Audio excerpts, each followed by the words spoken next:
TV media academy विभिन्न professional courses के लिए आपके आवेदन आमंत्रित करता है। सुदर्शन एकेडमी इंडस्ट्री की जरूरत के मुताबिक छात्रों को 100% एक्सटेंसिव प्रैक्टिकल एजुकेशन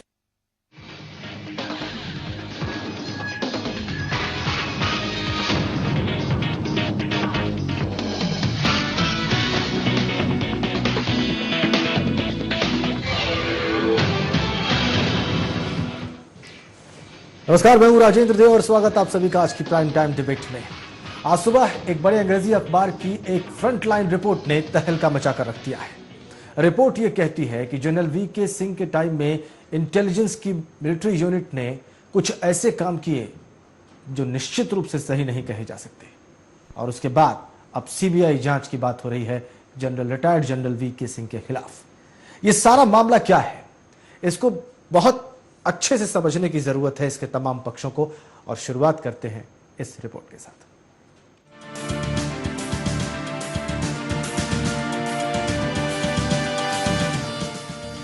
अभी ज्यादा दिन नहीं बीते जब जनरल वीके सिंह बीजेपी के PM in waiting Narendra Modi के साथ मंच पर हाथ मिलाकर खड़े नजर आए थे। इससे पहले जनरल वीके सिंह को लेकर कोई राजनीतिक रुख साफ होता, अचानक ऐसी खबर आ गई कि हलचल मच गया। चर्चित अखबार ने दावा किया कि रक्षा मंत्रालय की तरफ से जनरल वीके सिंह पर ऐसा गंभीर आरोप लगा है जो जनरल के साथ साथ भारत सरकार को भी नुकसान पहुंचा सकता है। आपको बता दें कि अखबार के अनुसार रक्षा मंत्रालय के हवाले से जो खबरें सामने आ रही हैं, उसमें बताया जा रहा है कि अपने पद पर रहते हुए जनरल वीके सिंह ने जम्मू कश्मीर सरकार को अस्थिर करने की कोशिश की और उसके लिए सीक्रेट फंड का इस्तेमाल किया। इतना ही नहीं, बल्कि ये भी कहा जा रहा है कि जनरल सिंह इन सब का इस्तेमाल विक्रम सिंह को रोकने के लिए भी किया। सेना की इस जांच रिपोर्ट का कहना है कि 20 करोड़ के टीएसटी फंड में 8 करोड़ रुपए का कोई हिसाब नहीं है।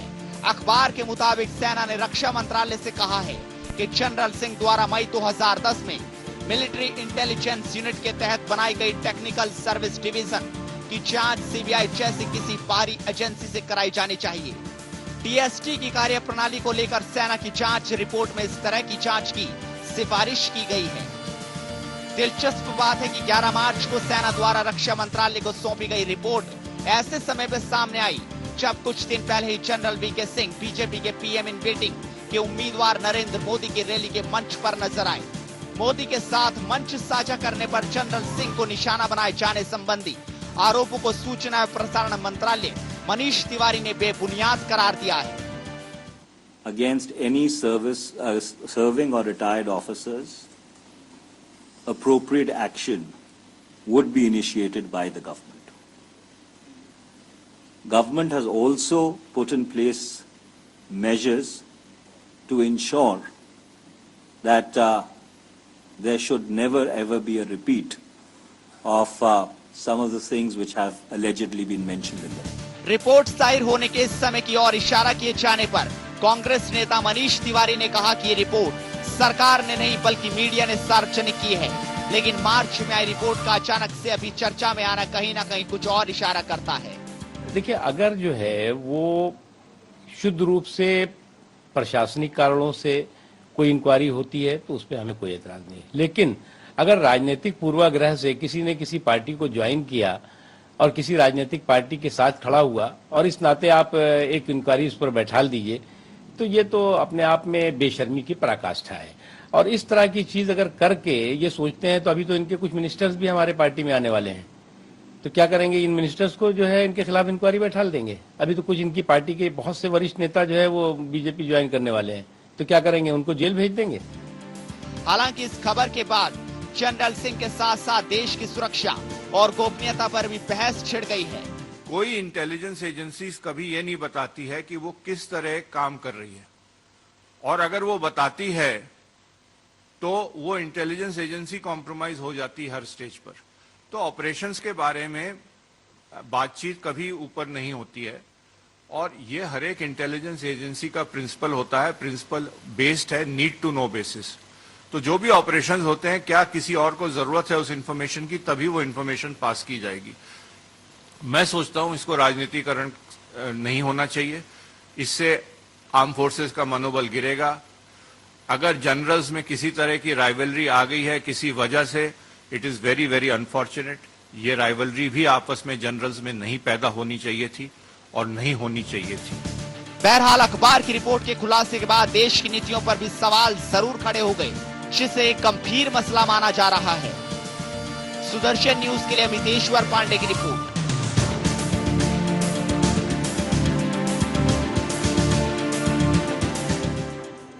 सीबीआई जांच की मांग की जा रही है, सीबीआई जांच की बात कही जा रही है और भी बहुत सारे तथ्य चौंकाने वाले, तथ्य बहुत गंभीर कि फंड्स का इस्तेमाल किया गया जम्मू कश्मीर सरकार को अस्थिर करने में, उसे टॉपल करने में। फंड्स का इस्तेमाल किया गया ताकि अगले जनरल की पोस्टिंग में दिक्कत आए। इस प्रकार के आरोप लगाए गए हैं, इस प्रकार की बात कही गई है। और यह रिपोर्ट जो तैयार की है, इन साहब का नाम है लेफ्टिनेंट जनरल विनोद भाटिया, ये डीजी है मिलिट्री ऑपरेशंस के। अब ये मामला पीएमओ के पास है। क्या इसके अर्थ हैं? क्या जनरल वीके सिंह इस प्रकार की बातें सोच रहे थे या करने की कोशिश कर रहे थे? क्या इस रिपोर्ट का सीधा सीधा असर सेना और सेनानियों के मनोबल पर नहीं पड़ेगा? क्या इससे वो तमाम तथ्य और तर्क नहीं उपजेंगे जो कि राष्ट्र हित में नहीं है? आइए इस पर चर्चा की शुरुआत करते हैं। रिटायर्ड ब्रिगेडियर बीडी मिश्रा साहब हमारे साथ स्टूडियो में, स्वागत आपका सर। हमारे साथ विजय प्रकाश जी हैं, पत्रकार हैं, बहुत स्वागत आपका विजय प्रकाश जी। एक पत्रकार होने के नाते सबसे पहले मुझे आपकी राय लेनी चाहिए, इस रिपोर्ट के क्या मायने हैं? देखिए, यह बहुत ही दुर्भाग्यपूर्ण है जी। पहली चीज तो यह है कि सीक्रेट यूनिट के लिए अगर कोई फंड था या उसकी कोई जानकारी थी जी, वो इस तरह से सार्वजनिक नहीं होनी चाहिए, चाहे वो सरकार के लेवल पे या फिर सेना के लेवल पे। ये कहीं न कहीं से पीएमओ या कहीं न कहीं स्तर पे ये लीक हुई है, तो ये बड़ा ही दुर्भाग्यपूर्ण। अब कल को अगर पीएम के सीक्रेट फंड से के बारे में जानकारी मांगी जाए या उसकी जांच की जाए, सीबीआई जांच की मांग की जाए, वो सीक्रेट फंड है। लेकिन अगर ये घटना सही है, ये आरोप सही है, तब भी ये बहुत ही दुर्भाग्यपूर्ण है, क्योंकि सेना पर हमारा विश्वास है और उस विश्वास को अगर किसी सरकार को गिराने के लिए, एक घटना और पहले हुई थी इसी अखबार ने, जिस अखबार ने ये खबर लीक की है कि सेना में बगावत करके दिल्ली की ओर कूच कर दिया था, एक इस तरह की खबर भी आई थी। तो ये बहुत ही दुर्भाग्यपूर्ण है।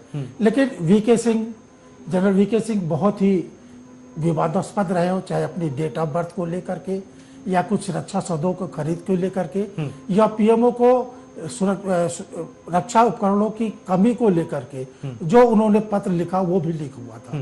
तो इन सब चीजों को देखते हुए ये बहुत ही दुर्भाग्यपूर्ण है।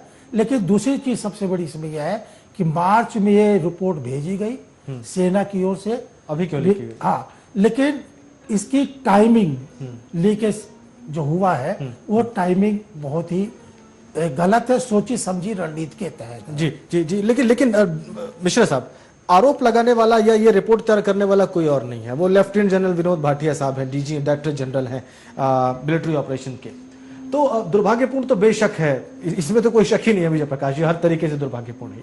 लेकिन ये सारा मामला जो है आपके हिसाब से किसकी ओर इशारा कर रहा है? आपके हिसाब से गलती कहां हुई है? मैं ये कहना चाहूंगा कि यह तो एक लेफ्टिनेंट जनरल के हवाले से कोट किया गया है।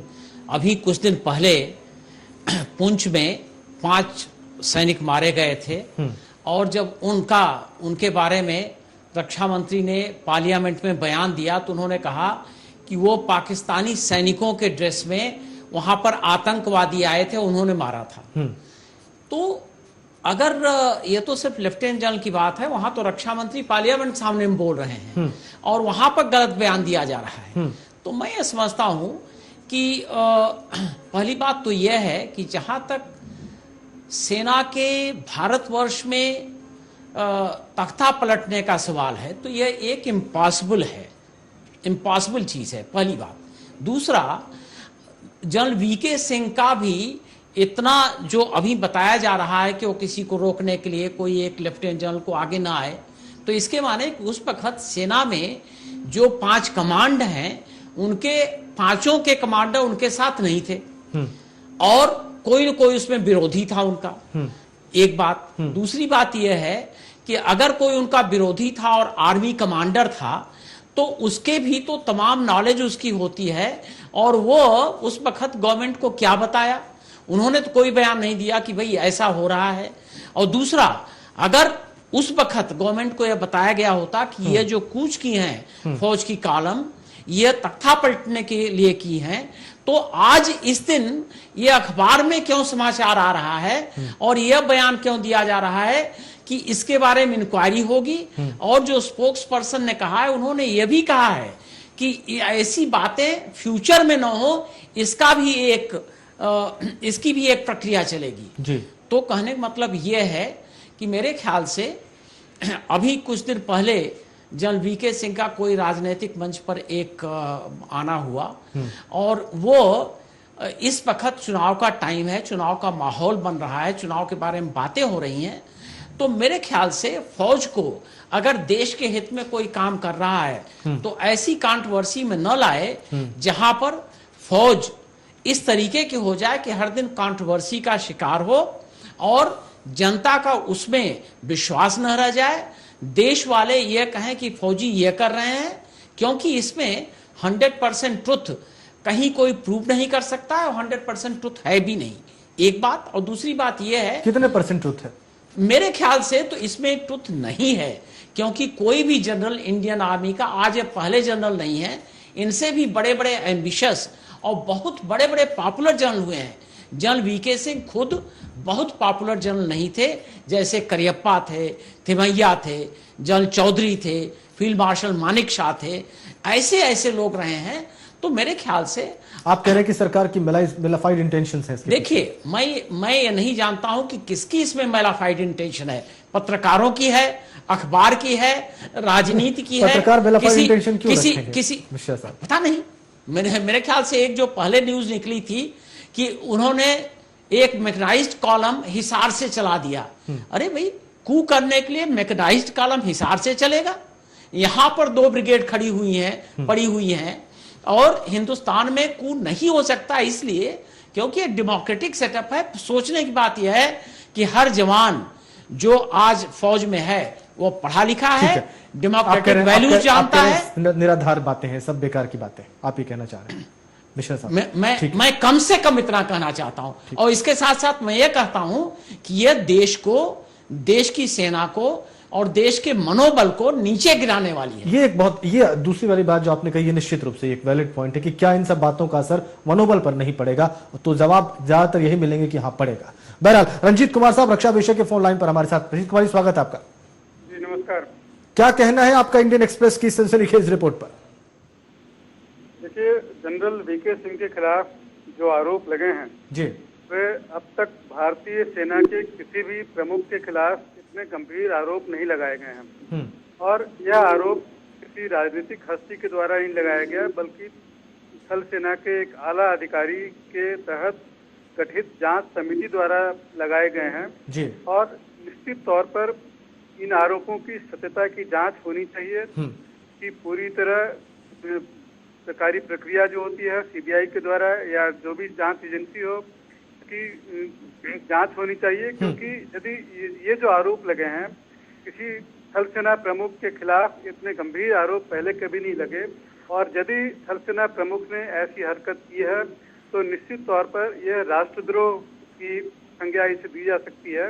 तो सच्चाई सामने लाने के लिए इसकी जांच की जानी चाहिए। अब जो सवाल यह उठता है कि ऐसे वक्त पर क्यों इस तरह की रिपोर्ट का खुलासा हुआ है। मार्च में जनरल भाटिया ने अपनी रिपोर्ट सौंप दी थी, तभी सरकार इस पर काम करना चाहिए था। लेकिन क्योंकि जनरल वीके सिंह एक राजनीतिक दल से जुड़ रहे हैं, तो स्वाभाविक है कि जो दूसरे राजनीतिक दल हैं उनके बचाव के पक्ष में उतर आए हैं। मामला विवादास्पद बना दिया जा रहा है, लेकिन सुरक्षा के लिहाज से यह मामला काफी संवेदनशील है और इसकी हर पहलू से जांच होनी चाहिए।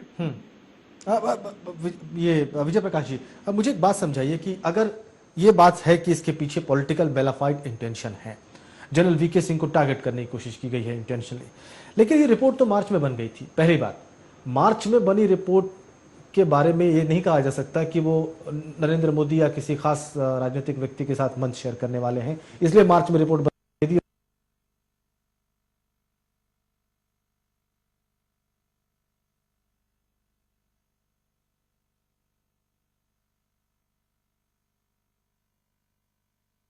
पत्र उनका लीक हो गया था, प्रधानमंत्री को इक्विपमेंट्स को लेकर लिखा गया।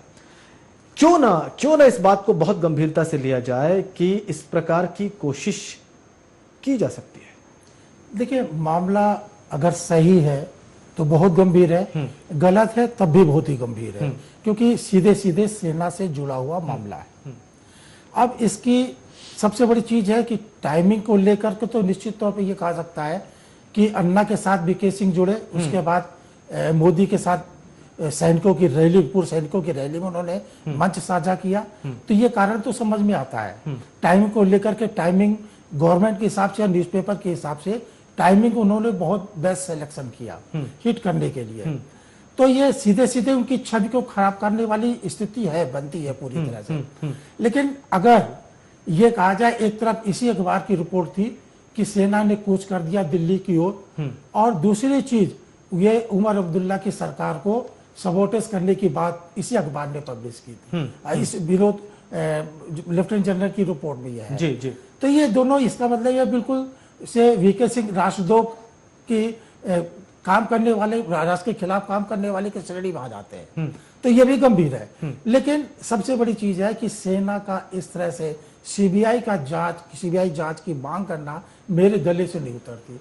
आर्मी के अंदर एक प्रोसीजर है, हाँ। उस प्रोसीजर की तरह कार्रवाई करनी चाहिए, डिफेंस मिनिस्ट्री को कार्रवाई करनी चाहिए, पीओ को करनी चाहिए। लेकिन सीबीआई से जो जांच करने की मांग की गई है, ये अपने आप में बहुत बड़ा सवाल उठा। बिल्कुल, सीबीआई से ही जांच क्यों, ये भी एक सवाल है। सीबीआई ही क्यों जांच करेगी? जांच अगर करनी है तो कोई और एजेंसी क्यों ना कर से, और खासकर मामला तब जब राष्ट्र से जुड़ा हुआ है। आप सभी मेहमानों से मेरी गुजारिश है, इस डिबेट में, इस बहुत ही महत्वपूर्ण चर्चा में मेरे साथ बने रहें। एक छोटे से ब्रेक ले।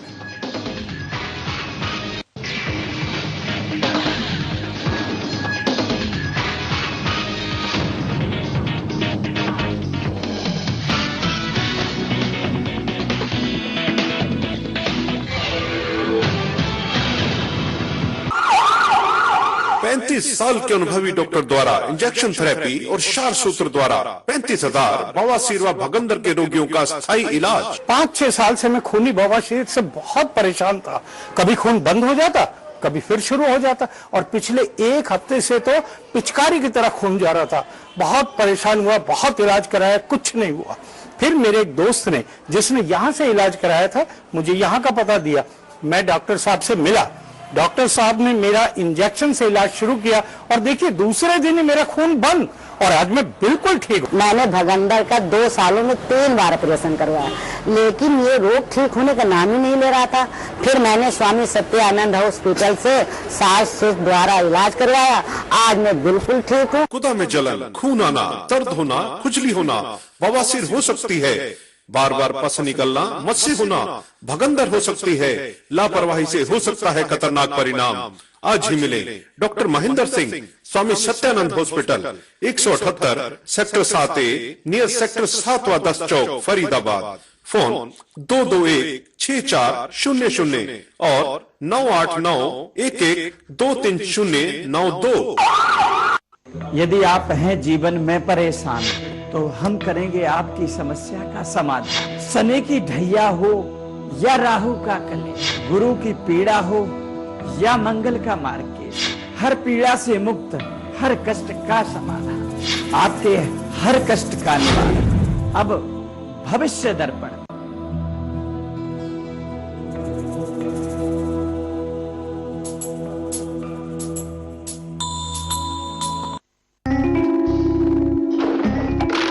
सुंदरता चाहिए लेकिन नेचुरल, स्वाद चाहिए लेकिन सेहत भी तो हो, पौष्टिक हो और स्वादिष्ट भी। कहाँ से लाऊं?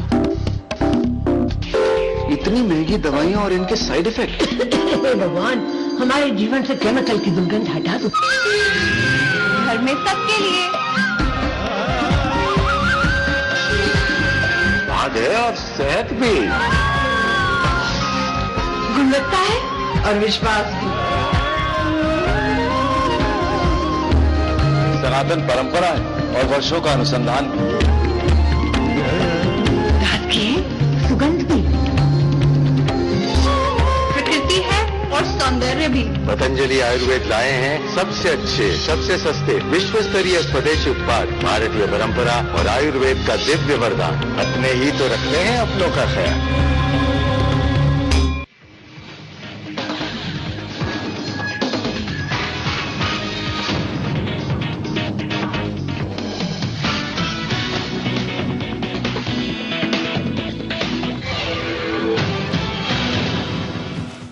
सवाल यह है कि अगर इसमें इस प्रकार की चीजें हुई हैं तो सवाल सरकार पर भी उठ जाते हैं। वो किस तरह से इस मामले को हैंडल कर रही है, खासकर तब जबकि मार्च से ये रिपोर्ट उसके पास है, खासकर तब जब इसकी जानकारी प्रधानमंत्री कार्यालय के पास है, खासकर तब जब यह मामला सीधे सीधे राष्ट्रद्रोह की ओर इंगित कर रहा है। तो इतने दिनों से भारत की सरकार किस विषय पर विचार कर रही है और किन तथ्यों तक पहुंची है, यह भी अपने आप में एक प्रश्न खड़ा हो जाता है इस रिपोर्ट के। तो मुश्किल में सिर्फ जनरल नहीं दिखते मिश्रा जी, यहां पे तो मुश्किल में मुझे केंद्र सरकार भी दिखाई दे रही है और उसकी फंक्शनिंग भी दिखाई दे रही है। देखिए, सबसे पहली बात तो यह है कि जब वो armoured column, mechanised column move हुआ था, तब जनरल वीके सिंह अपनी पोजीशन में थे, chief of the army staff थे। और उस वक्त इसके माने यह होता है कि अगर हम यह मान लें कि वो सरकार का तख्ता पलटने के लिए हुआ था और उसी के कुछ दिन बाद एक रिपोर्ट न्यूज़पेपर में आई थी, तो क्या सरकार के तंत्र को इतना समय लगा यह पता करने में कि भाई उसकी इंक्वायरी की जाए? और जब ये हो रहा था उस वक्त सरकार को एक्शन लेना चाहिए था,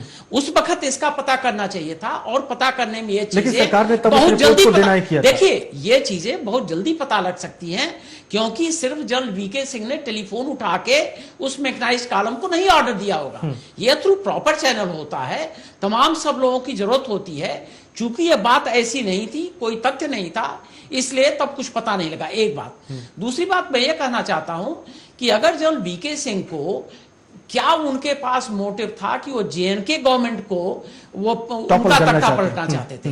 वो रहने वाले हरियाणा के हैं, उनका अगर पॉलिटिक्स में कोई रुचि है तो जेएनके से नहीं होगी, कहीं प्लेन एरिया में से होगी। दो, और तीसरा, जेएनके में उनका कोई स्टेक नहीं है। और चौथा, जेएनके का आर्मी कमांडर जो है वो कंट्रोल करता है वहां की इंटेलिजेंस, वहां की सब बातें जेएनके की। और जेएनके का आर्मी कमांडर डायरेक्टली, उनके यहाँ एक सिस्टम है, कन्वेंशन है कि वो आर्मी कमांडर बात कर सकता है प्राइम मिनिस्टर से। तो क्या उस आर्मी कमांडर ने भी मान लिया कि भाई तख्ता पलटने के लिए काम करो? कहने का मतलब ये है कि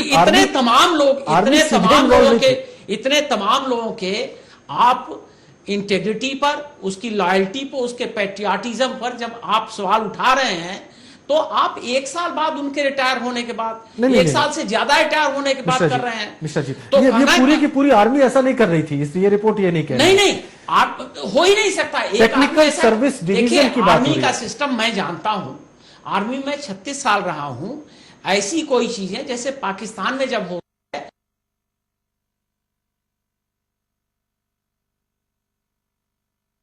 मुशर्रफ ने जब नवाज शरीफ के खिलाफ एक्शन लिया था, तो चारों कोर कमांडर उनके साथ थे। ऐसा कोई था ही नहीं कि जो उसमें अलग था। सिर्फ एक अफसर जिसको मुशर्रफ का उन्होंने। रंजीत कुमार जी की बात सुन लेते हैं, आपकी बात। एक बात मैं और कहना चाहूंगा। देखिए, श्रीलंका में यही पॉलिटिकल मोटिवेशन हुआ। जब प्रभाकर मारे गए, प्रभाकर के मारे जाने के बाद जनरल फोंसेका वहां पर इतने पॉपुलर हो गए कि वो अगर प्रेसिडेंट का इलेक्शन लड़ते तो शायद जीत जाते।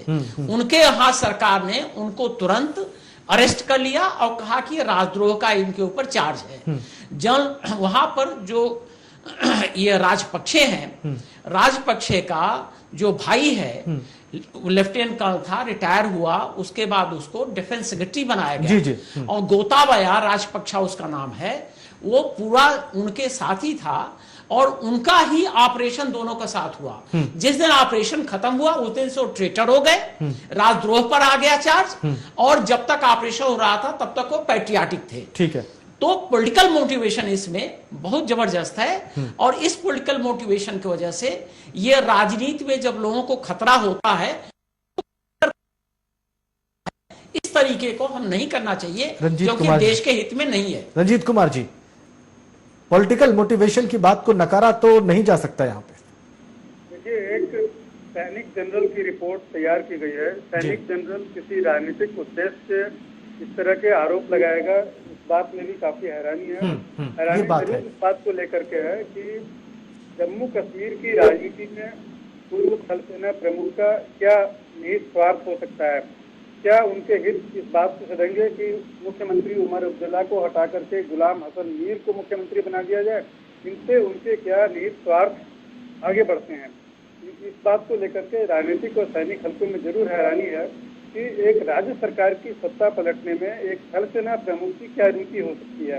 तो जरूर यह हैरानी पैदा करने वाली बात है। लेकिन इस तरह के जो आरोप हैं वह एक जनरल की रिपोर्ट में, जनरल भाटिया की रिपोर्ट में लगाए गए हैं। तो इस रिपोर्ट का भी खुलासा किया जाना चाहिए कि क्या वाकई में उन्होंने इस तरह के आरोप जनरल सिंह पर लगाए हैं, क्या इसके पीछे कोई सबूत उन्होंने इकट्ठे किए हैं? इससे पहले टाटा ट्रक्स वाले मामले में हमने देखा एक और भी विवादास्पद मामला वीके सिंह से जुड़ा हुआ है।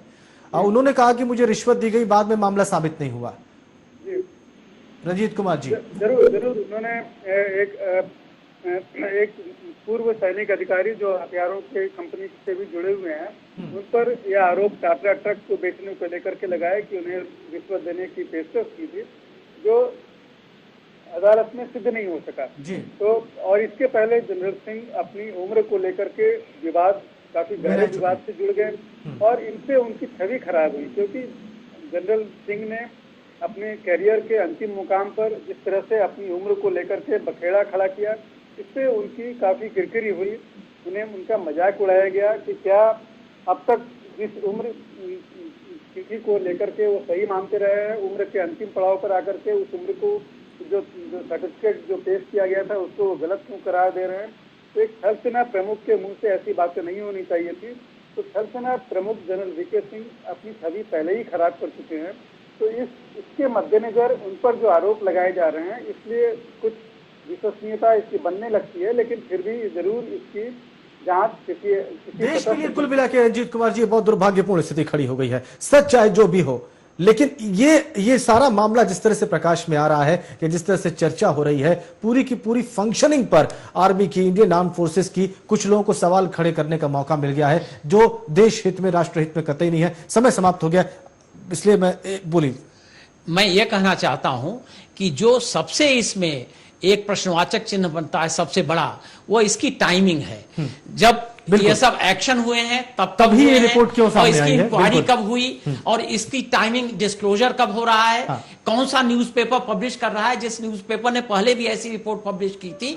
तो ये सब बहुत बड़े प्रश्नवाचक चिन्ह है और इससे देश के सुरक्षा से खिलवाड़ करना एक गलत बात है। जी, और भी ये तमाम विषय जो है, इसकी गंभीरता आने वाले दिनों में शायद अगर इस मामले में कुछ और तथ्य आते हैं तो शायद और भी गंभीर हो जाएगा ये मामला, लेकिन हम स्टोरी को ट्रैक करेंगे आगे भी। बहुत धन्यवाद आपका मिश्रा जी, विजय प्रकाश जी और रंजीत कुमार जी इस चर्चा में शामिल होने के लिए। अगर ये स्थिति है तो ये स्थिति साफ होनी चाहिए, सत्य दुनिया के सामने और भारत के सामने आना चाहिए, और खासकर भारत के सेनानियों का मनोबल कतई भी नहीं गिरना चाहिए, किसी भी हाल में नहीं गिरना चाहिए। ये सभी स्टेक होल्डर्स को ध्यान में रखना होगा। जय हिंद।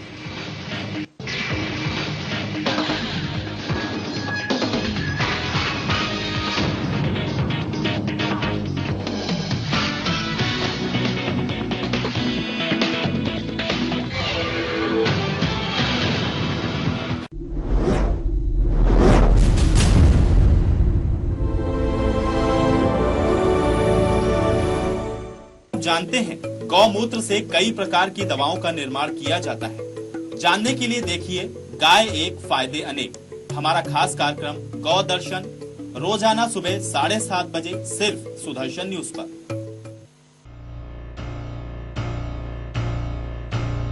रफ्तार के दौर में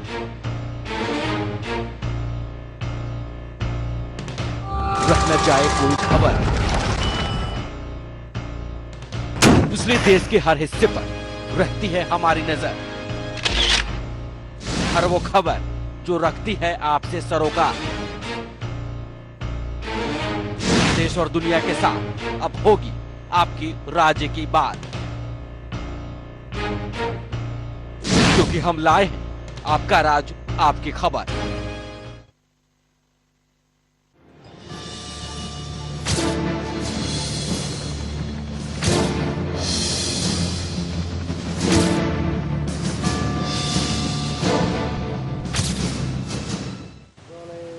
नमस्कार, मैं आलोक झा और स्वागत हमारे खास प्रोग्राम दिल्ली स्पीक्स में।